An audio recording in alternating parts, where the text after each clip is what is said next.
Eating blood. So is that something that you find challenging? Is it something that you expect that the Torah would have to say, do everything in your power not to eat blood? Or would you say, wow, that's one of the easier mitzvahs to perform? That's what we're going to study about today in the Rebbe's analysis of Rashi's commentary, where he offers both options on the Torah's instruction against eating blood. Al pasuk rak chazak levilti achel adam ki adam anofesh goimer, on the pasuk that says, only be strong not to eat blood because blood is the soul. Rashi quotes those first few words, just be strong not to eat blood, and Umeforish explains as follows. From the fact that the Torah says be strong, that teaches you that people were stooped in the business of eating blood. That's why the Torah had to say, Chazak, be strong. In other words, to fight against your impulse and to fight against the prevalent behavior of the time. Be strong not to eat blood. Divrei Rabbi Yehuda. That is the opinion of Rabbi Yehuda. But Rashi doesn't stop there. He continues. Rabbi Shimon ben Azai Oimer. There's a different opinion. Rabbi Shimon ben Azai says, Loi ba'akosov la'azircho la'amedcha. Says Rabbi Shimon bar Azai, the Torah only came over here to warn you and to teach you how much a person should be strong when it comes to doing mitzvahs. If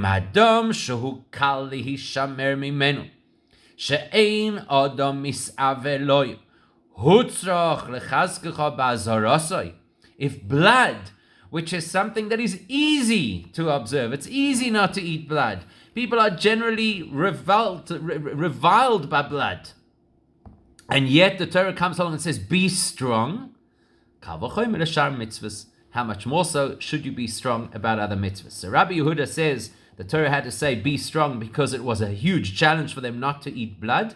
Rabbi Shimon ben Azai says the Torah here is setting the tone for other mitzvahs and saying, well, if this one you have to be so careful about, can you only imagine those that you actually find challenging? We're going to ask a number of questions on this Rashi. At face value, we can understand what it is that Rashi is bothered by. Something catches his attention. We know that Rashi only comments if there is something glaring in the simple language of the pasuk. The glaring word over here is the word chazak, strong. We don't find that with other mitzvahs, that the Torah says, be strong in the observance of this particular mitzvah. So that's what grabs our attention, and that is understandable. So we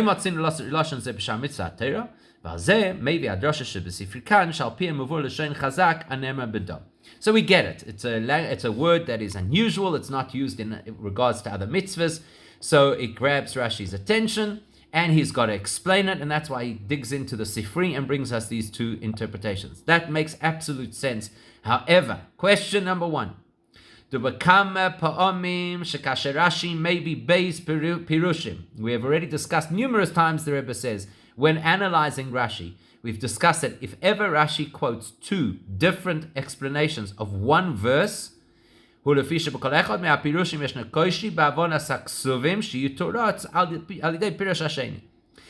reason Rashi brings two explanations is because each one of them leaves us scratching our heads. Each one of them has something that doesn't make sense, which the other explanation will tackle. The reason that Rashi will bring the one explanation first is because that's the one that is closest to the simple interpretation of the pasuk. But it's got something that's unfinished, so therefore he'll bring a second explanation to fill in that gap. Now, if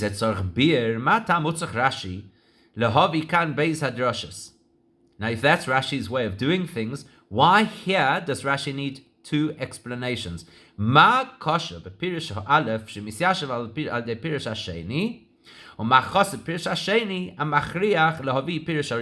the question over here is, what was the first explanation lacking that pushed Rashi to bring a second explanation? And why is the second explanation insufficient that he couldn't have introduced it originally? Okay, so you see how it works? First, we want to know the first explanation is clearly the one that Rashi believes is closer to the simple explanation of the verse. In that case, what's wrong with it? What's it missing? That it needs a second explanation. And what about the second explanation is weaker than the first, which is why it wasn't presented as the first option. That's question number one. Question number two. Bichlal b'machlokas zot Rabbi Yehuda v'Rabbi Shimon Azai, or befrat al derech hapshat kosher. Now, the conflict between the two sages over here is a strange conflict. Why? You know, you can have arguments and debates that rage on halachic topics from one extreme to the other. And that's exactly what's happening over here. These are two extreme opinions. The problem is, they're extreme opinions about a fact. Either the Jews were stooped in eating blood, or they were not. That's not a theoretical debate between two rabbis. They're arguing about the facts of history. Rabbi Yehuda's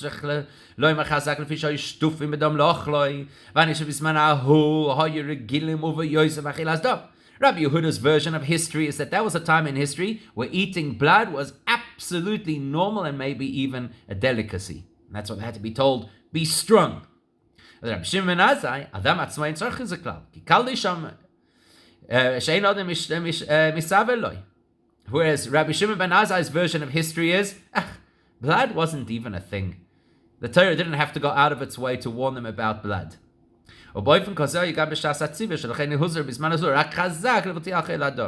So how do you have two people argue over the facts of history? We can understand how they argue over a legal position, but either the facts of history are that there was a time in history that people were ravenous for blood, or it's a time in history where, like now, who would even... Why would you eat blood? And so the Torah is just trying to illustrate to us how careful we have to be about mitzvahs. Question 3. The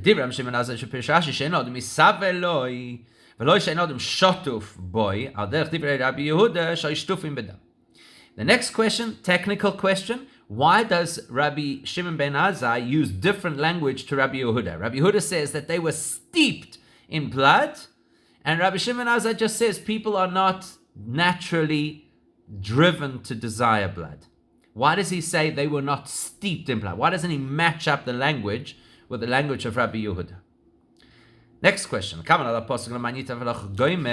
on, the Torah will use the expression and say that there are mitzvahs that Hashem does for us, for our benefit. Pirish Rashi, there Rashi says, Rashi says, let's learn. Schoron shel mitzvahs. Im adam shenafshe shalodin kotzim mimenu. Shemiloshen ze mashma shekeinu b'chol zman nafshe shalodin kotzim midam. Over there, Rashi says what?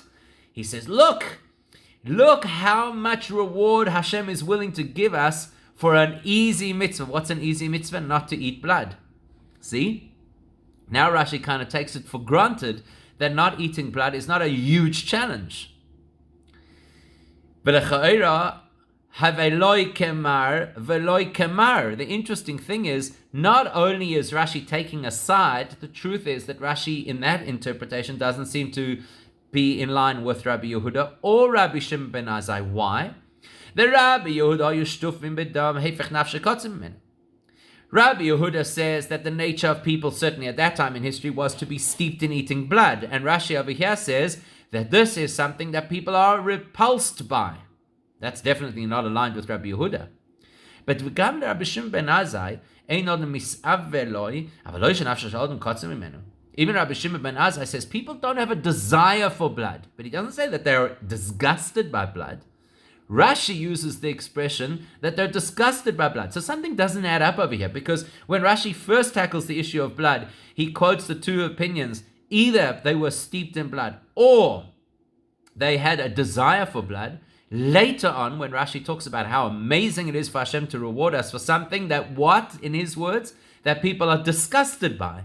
Well, that's aligned with neither opinion that he himself quoted.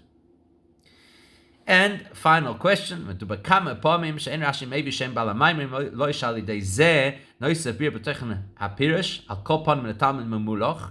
also know that Rashi generally does not quote the names of the people who said halachic statements unless the name will help us to understand the concept better, even if it will only help the most astute student to understand the concept better. The fact is, He only adds a name where it adds value to the understanding of the verse. If that's the case, so how does it help us over here to understand better what's being discussed by knowing that the two protagonists are Rabbi Yehuda and Rabbi Shimon ben Azai? How does it help us to understand the story better? Plus, Rashi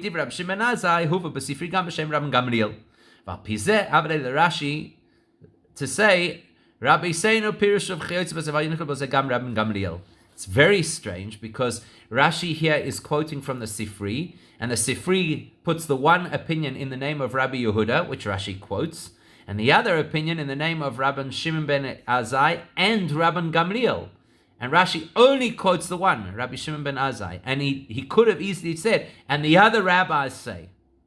So these are our 5 questions that we have to tackle over here. Why does Rashi need 2 commentaries? What's lacking in either commentary? Number 2, how can you argue about historical fact? You can argue about a legal issue. Number 3, how come the wording of Rabbi Yehuda and Rabbi Shimon don't really seem to align? Because Rabbi Yehuda speaks about being steeped in a particular behavior, and Rabbi Shimon just simply says people don't desire that particular behavior. Number 4, how come Rashi himself later on uses the expression that people are revolted by blood, and not just, as Rabbi Shimon ben Azai says, that they are not desirous of blood? And the last question is, why do we need to know the names of the protagonists? How does it help us to understand this verse better? So in order to understand this, we're actually going to ask another set of questions, because Rashi bases his commentary on the commentary of the Sifri, and yet Omnam Rashi mishane kan milashon Sifri hein alidei ashmota vehein alidei hoisofa.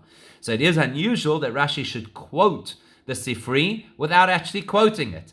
In one way, he leaves out words from the Sifri, and in another way, he adds words that the Sifri doesn't say, and that also has to get us wondering, why does he do that? So we'll focus on 3 questions.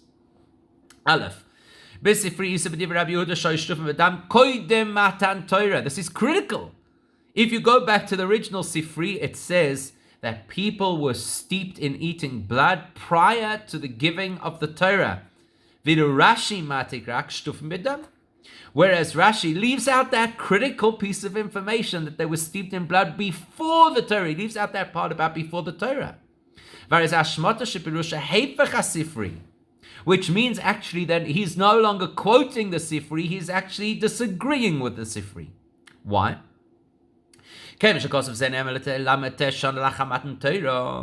you consider that this particular verse was stated 39 years after the giving of the Torah, and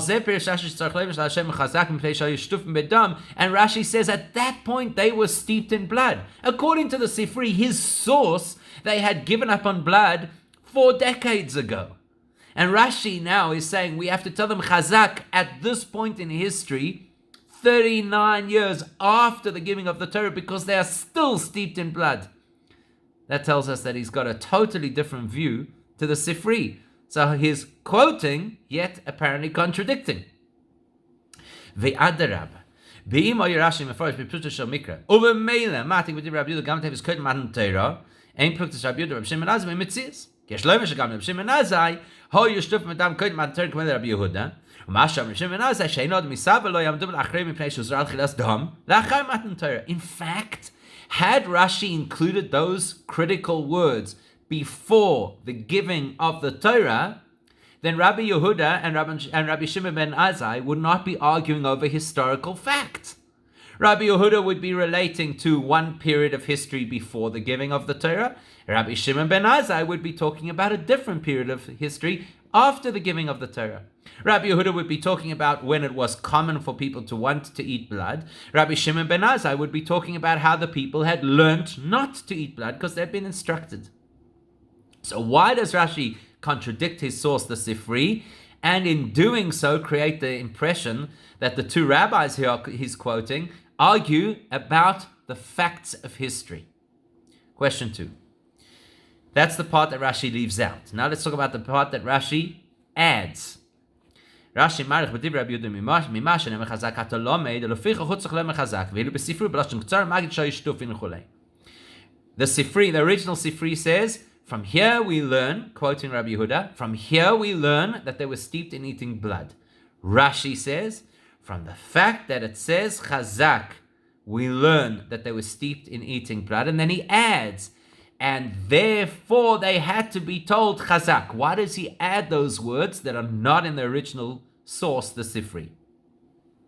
And question 3, Sifri, he says, Rabbi Shimon Azai, madam sheim b'chol mitzvos kamen yisircha hakosav olav. Rashi, moisif she'ein odom is aveloi. In the Sifri, when it gives us the opinion of Rabbi Shimon ben Azai, it says, look at this is a mitzvah that is so simple to do, and yet the Torah had to use the word chazak. Rashi adds to that, this is a mitzvah that is simple to do because people do not typically desire eating blood. Why does he add that in? Now, you could easily say, oh, hang on a second. Maybe there were different versions of the Sifri, and maybe the particular version that Rashi had at hand was a different version to the one that became popular over the course of time. Maybe the words were different there. So why are we getting all hot under the collar about Rashi's so-called changing of the quotation? Maybe he had a version of the Sifri that is aligned with what he quotes. So that's not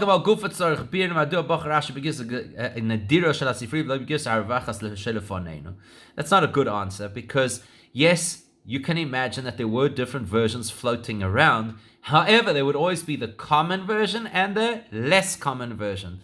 And we know that the Sifri we have printed today is the common version. That's why that's the one that was printed. The fact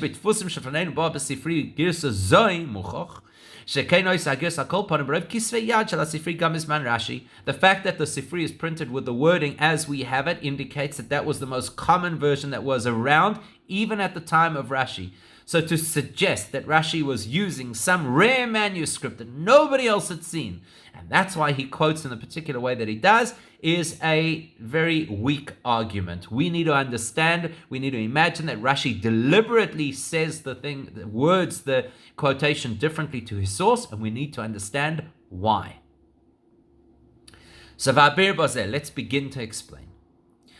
Rashi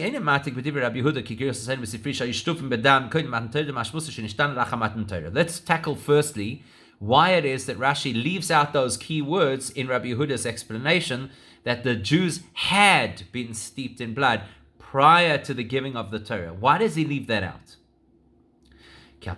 Move on. The reason he leaves it out is because it would raise another question. What's the other question? The warning against eating blood is repeated a number of times through the Torah. If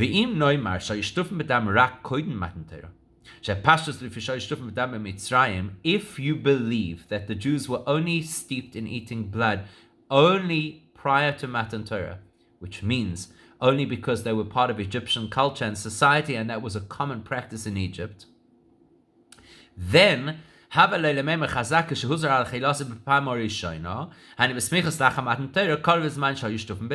logically, the one and only time that the Torah would use this word chazak, be strong against eating blood, should be when? Early on in history. The first time that the prohibition is ever mentioned, as close as possible to the time of the giving of the Torah, to be as close as possible to the period in history when they used to eat blood. So that's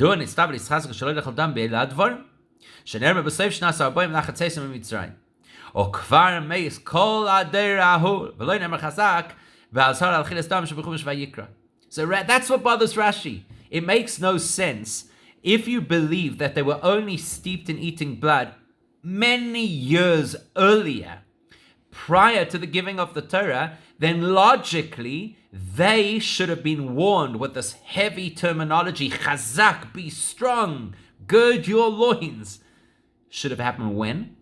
As close to the giving of the Torah as possible. Now, seeing as the prohibition against blood was mentioned already in the book of Vayikra, a long time earlier, addressing who? Addressing the people who came out of Egypt. That's where the word chazak should have been. Now we're in the book of Devarim. We're at the end of 40 years. And Moshe is addressing who? The next generation. Not the people who had lived and eaten blood with gusto before the giving of the Torah. That's why Rashi is bothered and doesn't want to use that expression that it was only in the time prior to the giving of the Torah where you had to warn people, because look when they're being warned. Not that generation, not that period of time. That's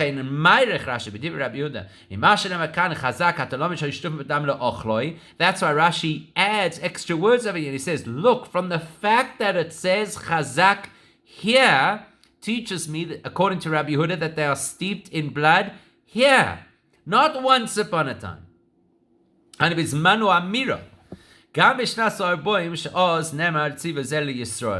That this is specifically to that generation, to that time, to those Jews, just prior to going into the land of Israel. Rashi believes that Rabbi Yehuda's view is that they at that time were steeped in eating blood. Oh, now you're going to have a question, but then you're saying that Rabbi Yehuda and Rabbi Shimon ben Azai are arguing about historical fact. Because Rabbi Yehuda is saying, now in year 40 in the desert, the people are steeped in blood.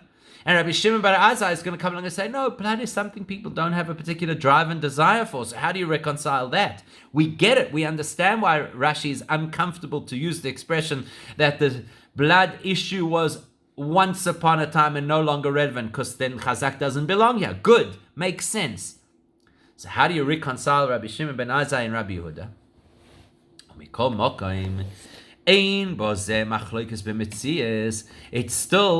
It's acceptable to explain that this is not a debate about historical fact. Fascinating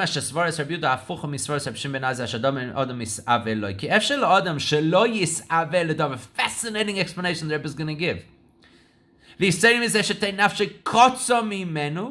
וממוקם בפועל שוטף אכילוסו מפני טעם צדודי, מאמין שיש סגולה או רפואה בזה, מפני שרוגיל בזה, וחץ וחניר בחוש. The fact that Rabbi Yehuda says that they were steeped in eating blood, and Rabbi Shimon ben Azai says that it's not natural for people to desire blood, does not have to be a contradiction. We know from our own experience that people will regularly eat something or take something that they don't like. Think of medication. So the person understands that this has a medical value. So therefore you take it on a regular basis. Shtufin. You're steeped in taking it. You take that medication every single day of your life. You don't like it. You drink that smoothie that's got all the healthy stuff inside of it. You don't enjoy it, but you know that it's healthy. So you do it every single day of your life. By the same token, it is quite possible that Rabbi Shimon ben Azai is correct, that the nature of people is not to enjoy blood.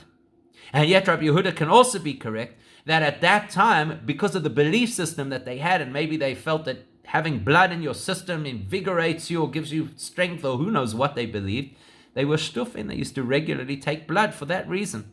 And so it's not an argument about historical fact. In other words, it's not an argument about how people feel about blood. It's possible to feel one way and to behave a different way.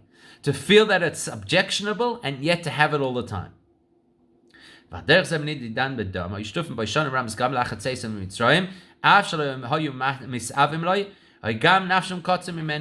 it is possible that years after having left Egypt, these people were still having blood, not because they enjoyed it, but because they had been...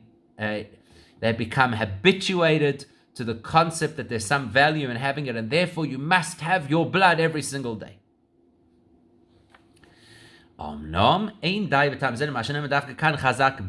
However, this is still not a good enough explanation for why Dafka at this point in time, speaking to the generation of the 40th year of the desert, the generation who would enter Israel, now you have to say chazak, be strong not to eat blood. We're still not clear for three reasons. Number one, okay,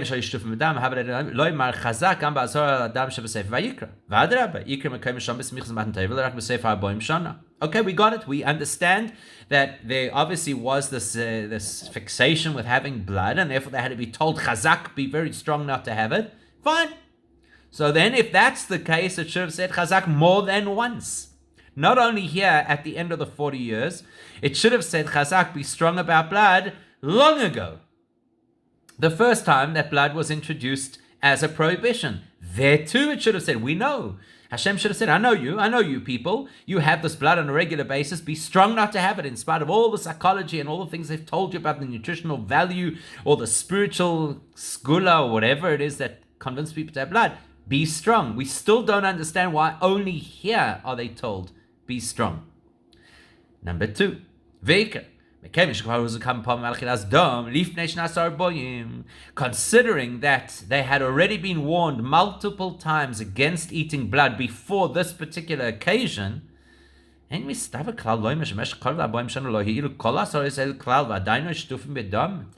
tell me that they'd been warned and warned and warned? Don't eat blood, and don't eat blood. It's prohibited to eat blood, and it's against the Torah to eat blood, and don't eat blood.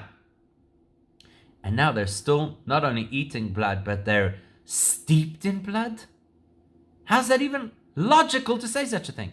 Steeped in blood at this point in time doesn't make any sense whatsoever. Have none of the warnings helped?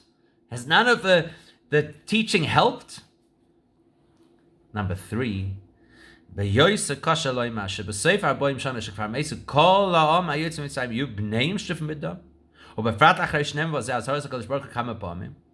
and most illogically, the people who came out of Egypt, who were brought up, let's say, in a culture that vaunted eating blood, and it was a big deal, and they had to be told to stop. Maybe it was difficult for them. But that's not the audience that Moshe is addressing in this pasuk. Here he's talking to their children who grew up in the desert, who grew up learning from the youngest age, we don't eat blood. You're going to tell me that now they're steeped in eating blood? Doesn't make sense. That's why Rashi is dissatisfied with Rabbi Yehuda's explanation. Yes, it is the easier explanation to align with the simple meaning of the word chazak, because it explains why you have to be strong about eating blood.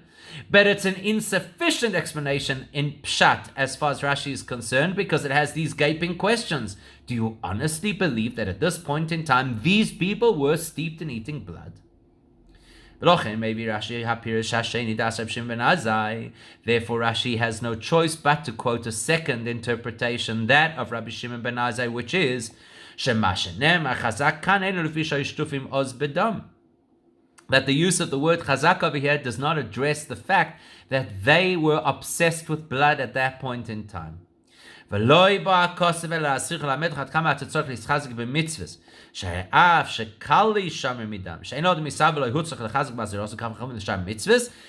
Rabbi Shimon ben Azai's explanation comes along and says, you're right. The truth is, chazak does not address a particular issue that they were grappling with. Chazak sets the tone for how we generally should perceive mitzvahs.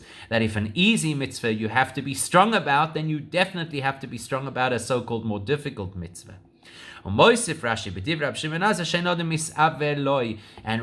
dafka makes a point of saying blood that a person does not naturally desire. Why does he say that? For 2 reasons. Number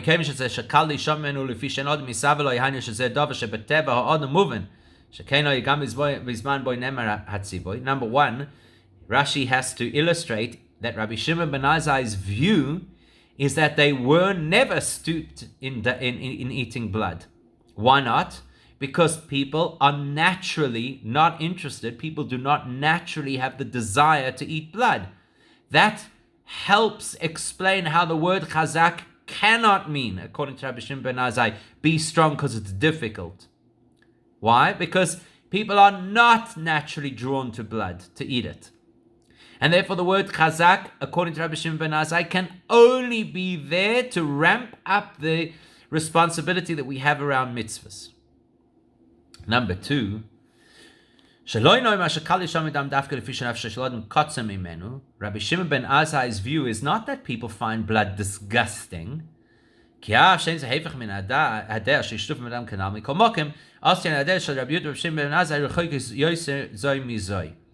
We don't want to create a situation where you have 2 commentaries on the same pasuk that are so diametrically opposed that they're like east and west.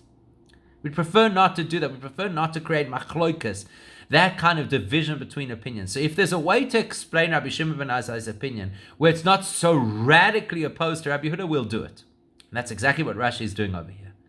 He says Rabbi Shimon ben Azai is not going to say the exact opposite of Rabbi Yehuda. Rabbi Yehuda says that the people were steeped in blood. So if you're going to say Rabbi Shimon ben Azai says that the people were repulsed by blood, wow, that's a major disagreement. So Rashi says, Rabbi Shimon ben Azai just says people are not drawn to blood. It's not as severe as Rabbi Yehuda suggests.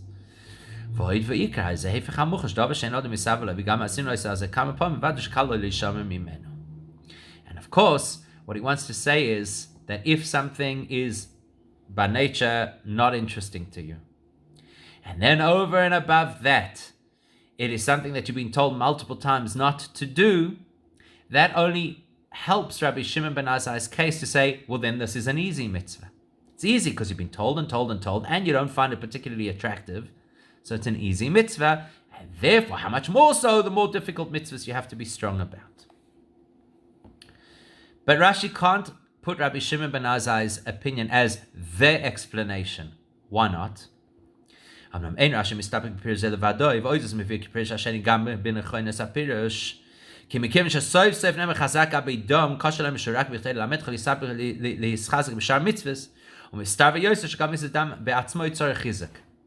reason Rashi can't make this the primary commentary on this pasuk, and he can't put Rabbi Shimon ben Azai first, is because the bottom line is when you read, remember Rashi's goal is to teach us the pshat, the simple explanation. When you read that pasuk and you see that word chazak, and you haven't yet looked in Rashi, you see the word chazak, it sounds like in this situation regarding blood, you have to be strong.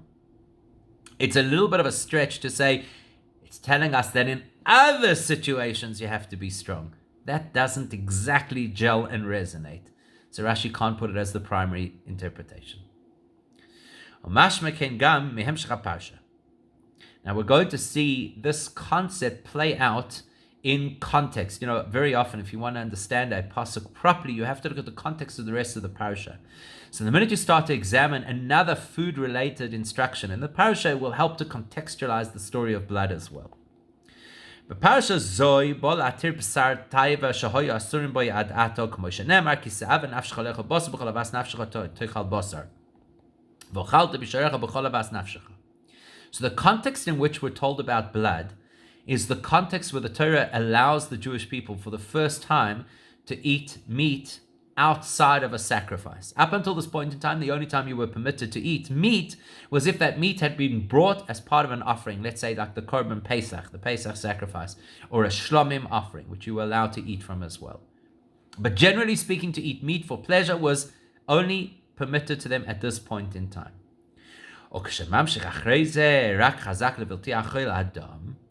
After telling us that we're allowed to eat meat, that's when the Torah says, just be strong not to eat blood. Now we have context. And this context is important.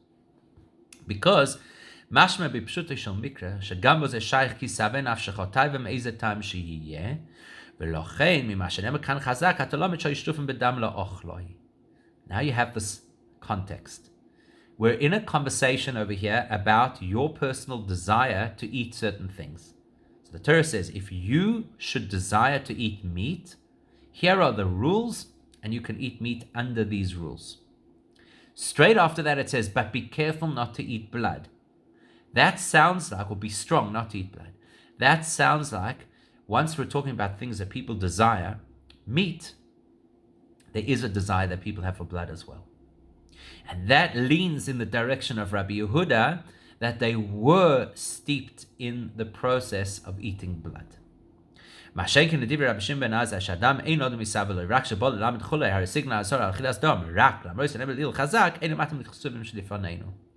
that's the second reason why Rabbi Shimon ben Azai's opinion cannot be the main commentary on this pasuk, because it doesn't fit nicely with the context. The flow of the context is, these are things that you would desire to eat, and these are the rules. That works perfectly with Rabbi Yehuda. You desire to eat meat? Fine. You desire to eat blood? Not fine. Be strong.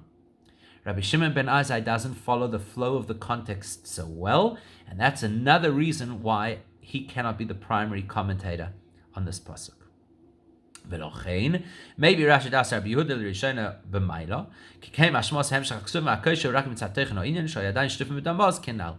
That's why Rashi prefers to put Rabbi Yehuda first, because he fits best with the word chazak and with the flow of the context of the psukim, although it raises a question, why would they still be battling with blood at this point in time? And Rabbi Shimon ben Azai says, okay, maybe they weren't battling with blood, and the Torah wants to teach us that if you've got to be strong around an easy mitzvah, you certainly have to be strong around a more difficult mitzvah. It's just that Rabbi Shimon ben Azai doesn't fit nicely with the word chazak, nor with the context of the psukim, so he can't be the primary explanation of this pasuk. That's all fine and good until you bring in the gifted student in the class. So the gifted student's going to have a question. My time of Omar Hochi, Opolig al Pirish Chaveroi, my ulmedahai duchka mehai duchka. Great question. Both Rabbi Yehuda's explanation and Rabbi Shimon ben Azai's explanations have a difficulty with regards to the pasuk. Rabbi Yehuda's difficulty is, do you really think the people were still steeped in blood at this point?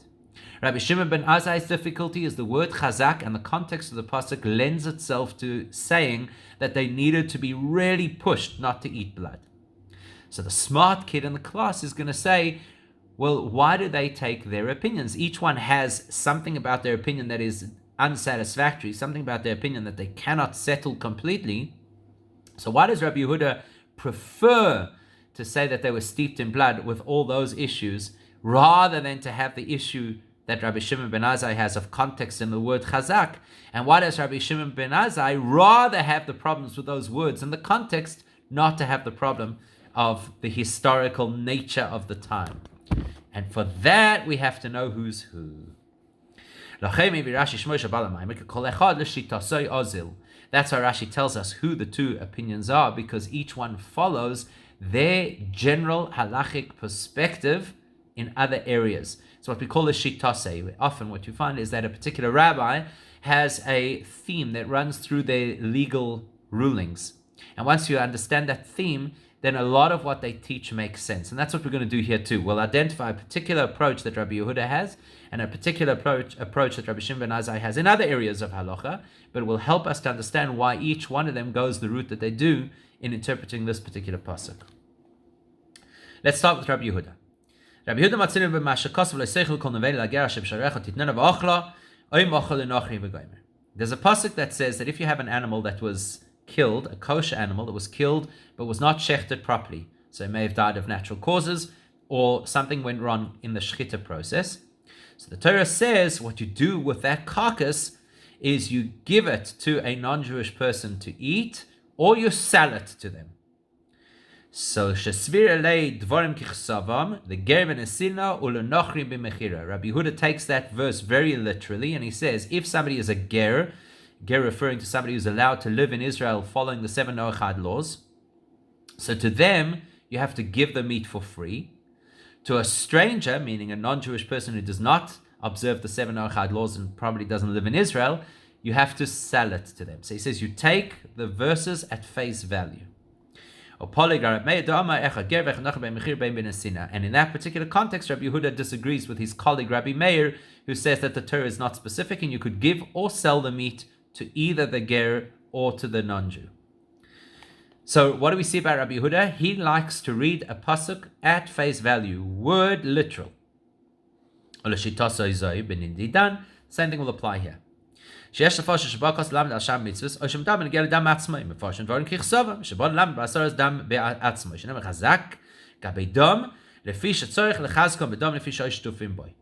So Rabbi Yehuda looks at this pasuk and he says the word chazak means that you have to be strong. There are two possibilities. Either you have to be strong about blood, or the Torah over here is alluding to the fact that you have to be strong about other mitzvahs as well. He says, I'd prefer to read this at face value, as he always does, where he reads a pasuk literally. Literally, here is where the people have to be strong with regards to blood.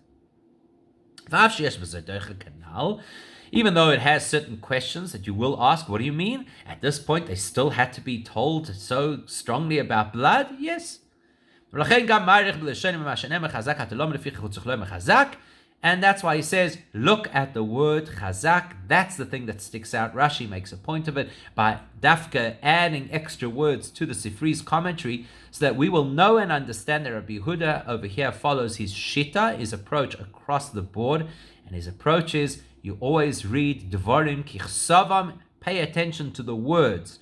The words are talking about blood. The instruction must be about blood.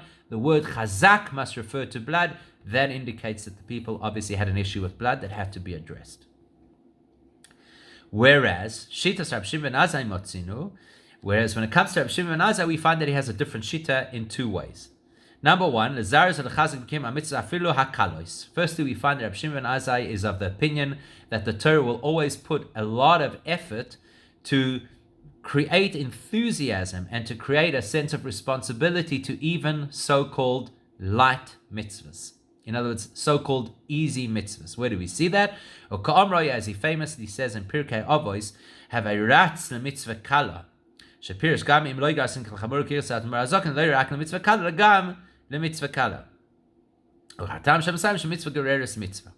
So Rabbi Shimon ben Azai takes the view that you should always run not only for the major mitzvahs, but even for the minor mitzvahs. You should run, you should be enthusiastic. In other words, his view is that the Torah will use an opportunity to push us to keep a so-called easy mitzvah with all of the impetus and all of the commitment as if it were a major mitzvah. And he gives a reason for it, because one mitzvah leads to another. And he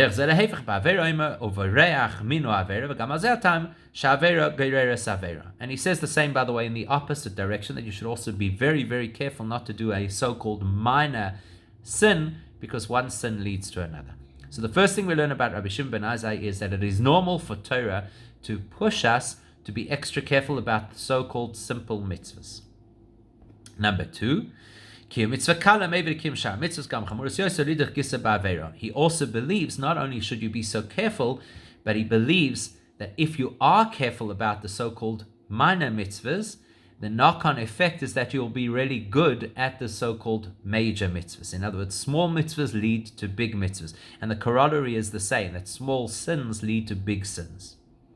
So therefore, applying his approach to Torah, this is how he'll look at blood. גם בציבור של קל לשם ממנו צריך להיות חזק בעזרוסוי, שמצעשה הוא מה שאומר רק רץ למצווה כאן קלו, אבל לא יססם חלבר ברך מינו עבירה. So because Rabbi Shimon ben Azai is of the view that the Torah pushes us to be extra careful, not only in the performance of a mitzvah, but in the avoidance of a so-called minor avera, that's exactly what the Torah is doing over here. It's saying eating blood is a so-called minor avera because you don't find yourself particularly drawn to it, and yet the Torah will say, be very careful, chazak. Fits his approach absolutely. And why? Secondly, and that's why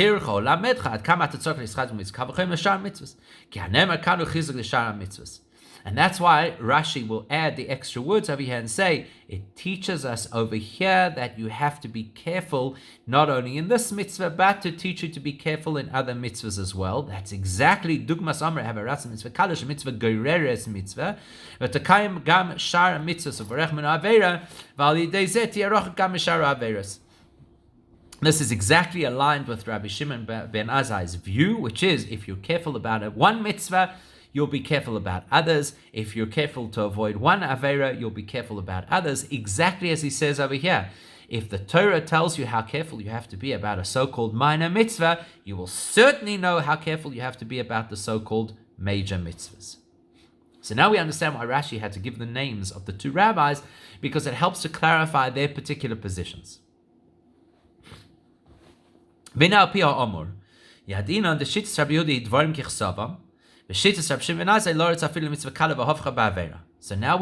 that Rabbi Yehuda's primary approach over here is read the words at face value and develop your understanding from that. And Rabbi Shimon ben Azai's view is read the words as being part of a process of getting you to be careful about minor mitzvahs, which will help you to be careful about major mitzvahs, and read the pasuk that way. So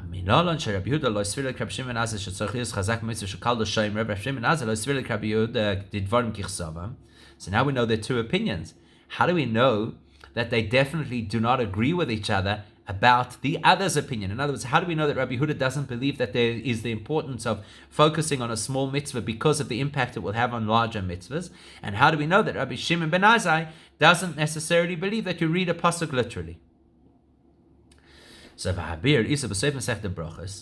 to explain this, we're going to go to the end of the tractate Brachos, where it says, Tanya ben Azai Omer, ben Azai taught Pamachas Nichnasti Achar Rabbi Akiva Beis HaKisei. It's an incredible story. It's actually quite an unnerving story when you read it at face value. Ben Azai says, I once followed my teacher, Rabbi Akiva, into the bathroom. And he says, and I learned 3 things about the conduct of a person in the bathroom from observing Rabbi Akiva. Can you imagine this? This is like a peeping Tom at a whole different level. The student who follows his rabbi into the bathroom to see how you're supposed to conduct yourself. Rabbi Yehuda says to him, that degree of chutzpah you have, you had such disregard for the respect of your teacher. Ben Azai says to him, it's Torah, and I have to be able to learn, so that's what I needed to do. So what exactly are Rabbi Yehuda and Rabbi Shimon ben Azai arguing about over here? Rabbi Yehuda savar, da'af she'Torah hi v'tzorach le'loim da, harikroga b'lim la'Torah, ol v'lishol ha'alocha b'beis ha'medrash. V'zeh sham Rabbi Shimon ben Azai, atkani astaponecha b'mokim shayda b'beis ha'medrash. So Rabbi Yehuda says, look, I get it. It is Torah. Torah speaks to every area of life. And Torah teaches you how you should conduct yourself even in the bathroom, and therefore you have to know the halacha. So raise your hand inside the yeshiva study hall and ask the question, why do you have to follow your rabbi into the bathroom? So Rabbi Shimon ben Azai's approach is, you have to be enthusiastic, you have to be driven, you have to be absolutely full steam and full power to do even the most minor mitzvah. But there's a move and gam came in again to halacha. Her mokem shefsha ein masbik shale as halacha beis hamidrash kim lirois ma'aseh she ma'aser ava derech ma'chazal ein men halacha lo mi pi limud v'lo mi pi ma'aseh ben megav yesh mokem litois mitam ma'aseh at sheyom la halacha la ma'aseh v'lo nichsach Rabbi Akiva lirois anagosa befoil. So Shimon Azai says, of course I could ask the question in the Beis HaMidrash, absolutely. But we all know very well that the very best way to learn something is by modeling after the example of a great person. And because he takes the view that even a so-called minor mitzvah needs to be done with the greatest enthusiasm and in the best way possible, and whatever you can do to make it perfect, the best way to learn something is from observing firsthand the conduct of a great person. So Rabbi Yehuda is happy to read the words. That's Rabbi Yehuda's approach. Read the words and see what they say and follow them. Rabbi Shimon ben Azai's approach is, don't just read the words. Be enthusiastic. Have a zor b'mitzvah kala. Put everything into fulfilling even the so-called minor mitzvah. And if the best way to learn is by seeing the model of a great man, that's what you got to do. We see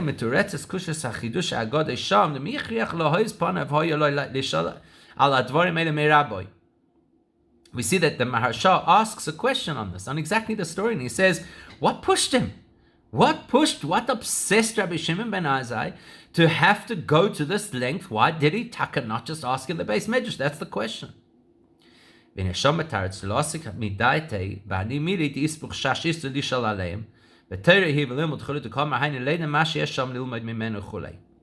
So the wording of the response of the Maharsha is a little bit interesting. He says as follows: without a question, if there was something that was possibly, that you could do something wrong, obviously he would ask the question. But now over here in this particular point where he says it's Torah and I need to learn, he's saying, I'm not asking a question that has to be clarified. What is the halacha in this case or in that case? Here I want to see conduct. I want to understand how you actually did. Don't tell me the theory of it. I want to see it in practice. How do you actually behave yourself in the bathroom? So the Rebbe says,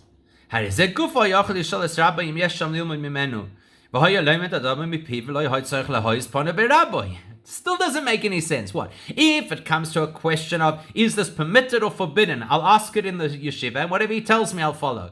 But when I want to know how to behave in a bathroom, there I'm not willing to ask in the yeshiva because maybe it's not going to be clear enough and I have to go and actually see it with my own eyes. Well, what's the logic behind that? So V'habir who can now. Here's the explanation. Rabbi Shimon ben Azai's entire approach to the whole of Judaism is that you do whatever you can do with the greatest power, the greatest enthusiasm, with the greatest investment, with the absolute, whatever you can invest to do it in the best way possible, you do. Because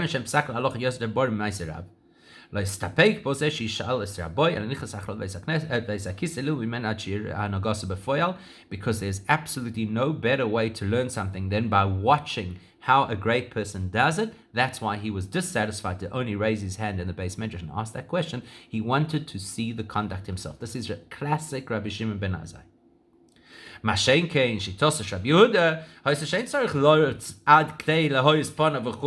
Yehuda said his entire approach was you never do something like that. You never express that degree of chutzpah. Even though it is Torah and it's an appropriate thing to want to learn from the best. According to Rabbi Yehuda, Rabbi Yehuda says the correct way to find out how you behave in a bathroom is to ask the question verbally and receive a response verbally. And as far as Rabbi Yehuda is concerned, the conduct of Rabbi Shimon ben Azai is 100% inappropriate, audacious chutzpah to the extreme.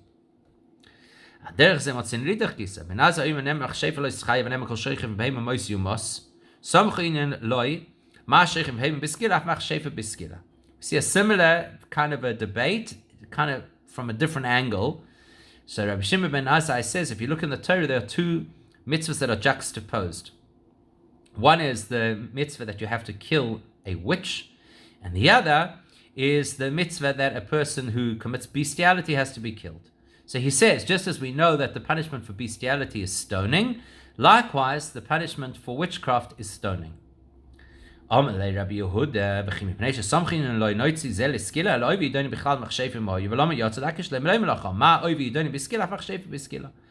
Rabbi Yehuda says, no, I don't see it that way at all. The bottom line is going to be the same. The punishment for witchcraft is still going to be stoning.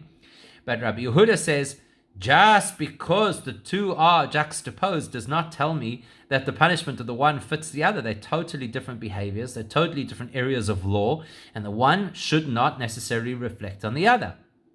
Instead, he says, because in the world of witchcraft, there are the subcategories of oiv v'yedoni, which are different ways of people trying to call up the dead. And there the Torah says that they have to be stoned. We can learn from that to witchcraft that a person who commits witchcraft should be stoned.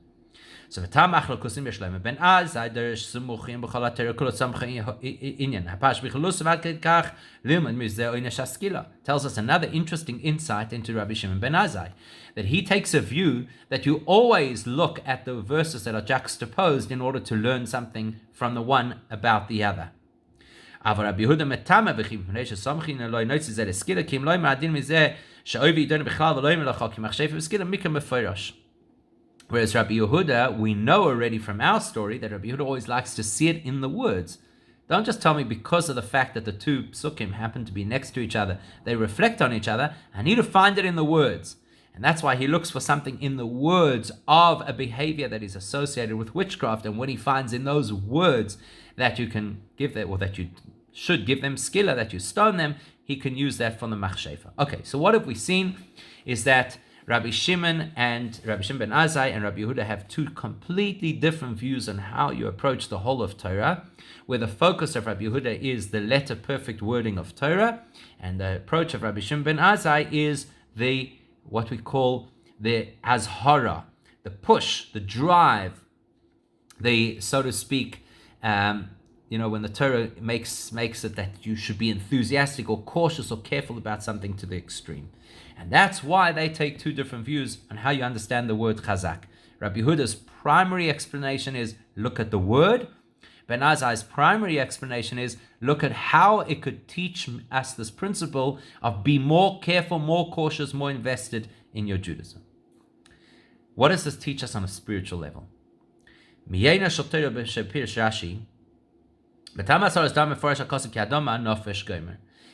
Much earlier in the Torah, where it originally told us about not eating blood, in Parshas Achrei Mos, it tells us don't eat blood because blood is the soul. וביאר המפורשים, אף שגם בבשר בהמה נמצא הנפש, מכל מקום יש נפש בין הבשר שבו נמצא הנפש לדם שהוא הנפש עצמו. So the Meforshim tell us, for example, the Ramban, that obviously the soul of an animal is throughout all the flesh of the animal. It's found in the flesh of the animal. The distinction of blood is that blood is the soul. Then we call them dvar meichel nice dom basa kipsarai. V'lochein nikva ba'adam teva meichel shul oichel. A big principle that we have in Chassidus, and it's brought in other areas of Torah as well, is that whatever a person eats becomes part of their own bloodstream, and therefore part of the nature of a person is influenced by the food that they eat. That's why we are so careful about what we eat. So let's say that a person eats a kosher meat from a kosher animal. So the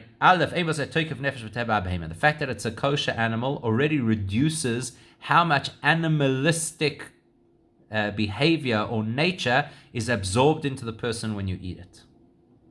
Number 2,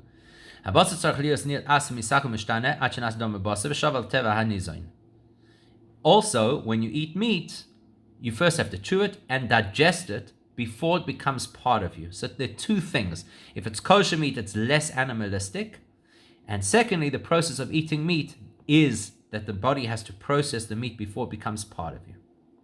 Whereas, Adam shuhu hanefesh deha'behema yischaber teva v'nefesh ha'behema v'nefesh adam v'tis'ave k'nefesh ha'behema. However, if a person eats blood, two things happen. Number one, you're not just eating the meat, which is less animalistic. You're eating the blood, which is, so to speak, the nefesh, the spirit of the animal. So the person would be digesting into their system a much more animalistic component than the flesh that contained an animalistic soul. This is the animal soul.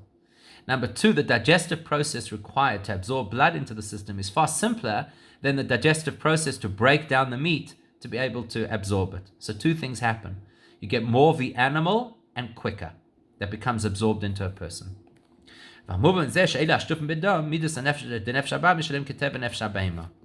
So therefore, if a person would eat blood, and more than that, be steeped in blood, so the nature of their animal soul would be to be incredibly animalistic.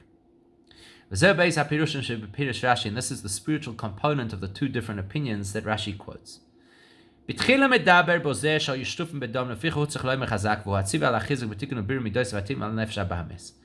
When he first quotes Rabbi Yehuda, who says that they were steeped in the eating of blood, he's effectively talking and addressing the person who's become so animalistic in their behavior and therefore chazak. They have to be very strong to learn how to shift that behavior, how to elevate, how to refine the internal animal that a person has. You have to be strong to do it if you've been very invested in animalistic behavior. And this solution or this interpretation is attributed to Rabbi Yehuda because the name Yehuda is associated with the concept of acceptance. Acceptance of what Hashem wants is what we call bittul, the willingness of a person to submit themselves to Hashem. So they have a very strong personal drive with very strong personal desires, and the way to overcome it is to be submissive to Hashem. Say, okay, I'm going to accept what Hashem wants rather than what I want. And that's very difficult, so you have to be chazak, you have to be strong in order to do it. And so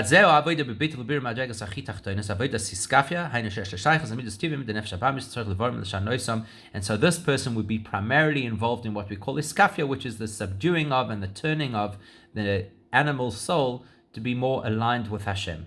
So it's a kind of if you want, a lower way of serving Hashem, to twist around my negative inclinations and to align myself instead to serve Hashem, do what Hashem wants. Ben Azai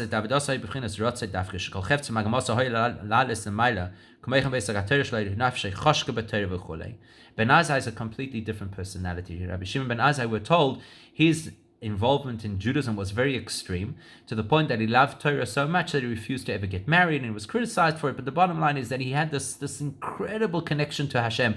So his approach was not about refining and elevating the lowly part of self, as much as getting in touch with the higher part of self, with the neshama. That's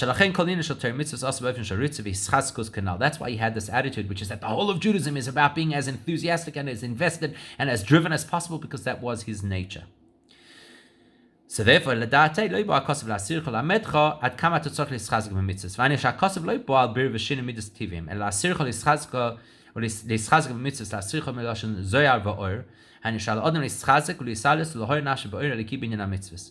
So therefore, his approach was that you don't have to battle. You don't have to work so hard because you're so steeped in animalistic, materialistic pursuits. What you have to do is you have to shine. Lahazhircha comes from the word zohar, to shine. You have to activate your neshama to the point that you're so driven, so enthusiastic, so invested, so excited about Torah mitzvahs that illuminates all of who you are. And then he continues. If it's something which is relatively easy to do, not to eat blood, and then look what the Torah says, be so enthusiastic, be so driven. Can you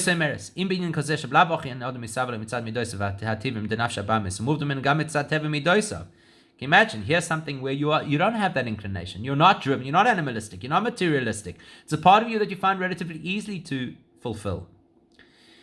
And nevertheless, the Torah says you have to be so strong and careful about it. So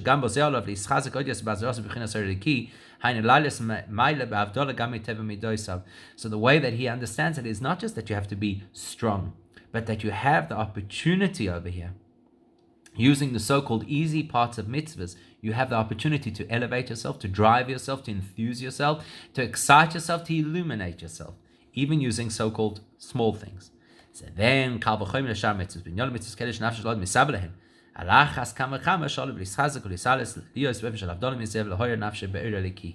he says, if a so-called simple mitzvah offers you the opportunity to elevate yourself, to raise yourself, to enthuse yourself, to inspire yourself, to illuminate yourself, then how much more so the things that you battle with? Your approach to them has to be lift yourself, enthuse yourself, elevate yourself, get in touch with your neshama to such an extent that you rise completely above the nature and the attraction and the desire of what might be wrong.